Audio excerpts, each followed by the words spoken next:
ভোলা যায় নাকি মাহে রমজানের স্মৃতি। এই মাসেতে কত ফজিলত জানো কি মুসলিম জাতি, ভুলবো না ভোলা যায় নাকি মাহে রমজানের স্মৃতি।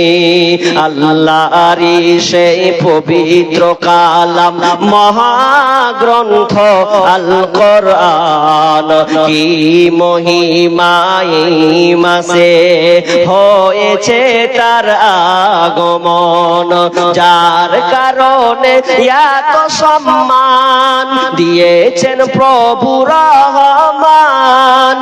রহমত বরকতেরি মাস জ্বালাও আমলের বাতি, ভুলবো না ভোলা যায় নাকি মাহে রমজানের স্মৃতি। ভুলবো না ভোলা যায় নাকি মাহে রমজানের স্মৃতি।